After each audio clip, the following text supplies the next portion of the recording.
Hello बच्चों, चलिए प्रश्न को देखते हैं। प्रश्न है, मान लीजिए ए 4,2, बी 6,5 और सी 1,4 एक त्रिभुज के एबीसी के शीर्ष हैं। तो ए से होकर जाने वाली माध्यिका बीसी से डी पर मिलती है, बिंदु डी के निर्देशांक ज्ञात कीजिए। प्रश्न को हल करें उससे पहले जो प्रश्न की मुख्य अवधारणा है उस पर विचार करते हैं।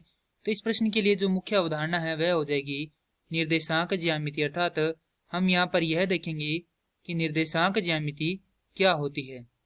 तो निर्देशांक ज्यामिति, तो किसी बिंदु को निर्देशांकों द्वारा दर्शाना निर्देशांक ज्यामिति कहलाती है। अब जो दिया गया है वह लिख लेते हैं। दिया गया है ए बराबर 4,2, बी बराबर 6,5 और सी बराबर 1,4। अब हमारे पास कोई त्रिभुज है, मान लेंगे यह क्या है, हमारे पास एक त्रिभुज है ए बी और सी।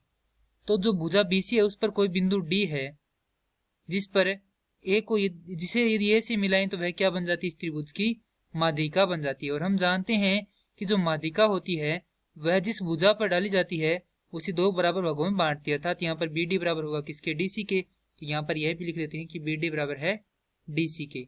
यदि बी डी डीसी के बराबर है तो डी क्या होगा, मध्य बिंदु बीसी का।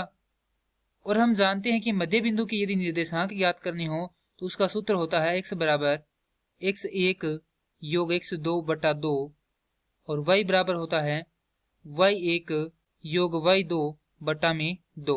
तो यहाँ पर हमारे पास b का मान है दिया गया 6,5 और c का मान है हमारे पास 1,4।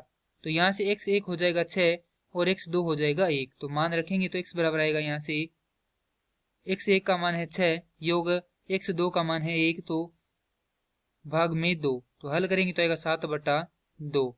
तो y बराबर यहाँ से हो जाएगा y1 का मान है 5 और y2 का मान है 4। तो 5 योग 4/2, इसे हल करेंगे तो यह आएगा 9/2। तो बिंदु डी के निर्देशांक हो जाएंगे 7/2, 9/2। और ये क्या करना था, हमें प्रश्न में ज्ञात करना था। मैं आशा करता हूँ कि यह प्रश्न आपको समझ में आया होगा। धन्यवाद।